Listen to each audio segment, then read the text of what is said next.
My name is Michael Hayes. I'm a 30 Army veteran, and the reason I'm instituted a recall of Mayor Cook, and the reason is when I first got here to El Paso, we looked up on the city website, and they were a $14 million deficit, a city deficit. They were instituting austerity measures such as eliminating pay raises for the second year in a row, closing City Hall from 5 days a week to 4 days a week being open, reducing city services, and they were also attempting to furlough police officers, put them on unpaid leave.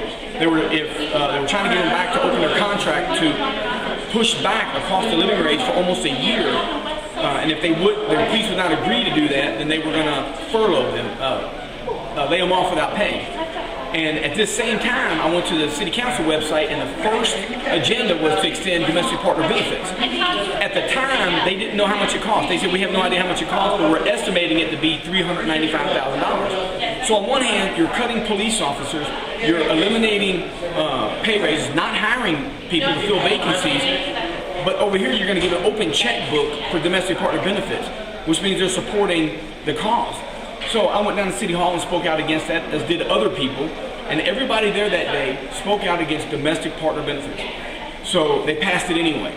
So citizens of the Paso for Traditional Family Values got together, put an ordinance, a referendum on the ballot to overturn that decision and eliminate domestic partner benefits. And it passed, 55% to 45%. And one of the largest percentage of registered voters turned out for that election. There was 25%, 25.4% I think it was, higher than most any non-presidential election in El Paso, which means that people were passionate about it.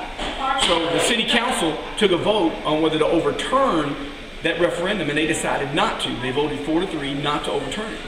Well, Mayor Cook turned around and introduced another bill to overturn it. This time the vote was 4-4, and he cast a tie-breaking vote to overturn the ordinance. So he threw out the people's vote.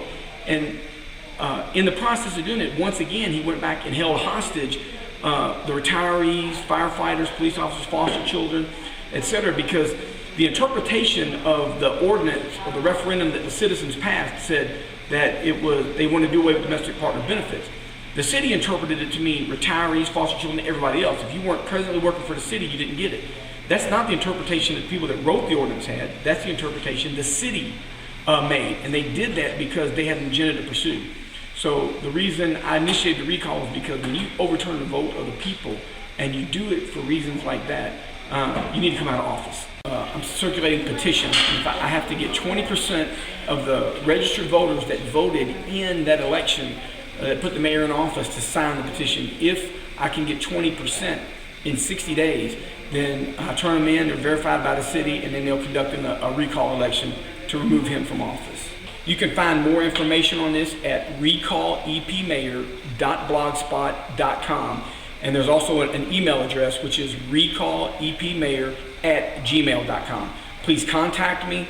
We need people to circulate petitions. We need people to sign petitions. We need people to get involved. If we don't take charge of our government and make sure the people in there are moral and just and doing the right thing by the voters, then we don't know what's going to happen to our city, and we're at their mercy. We need to let our elected officials know they work for us. We do not work for them.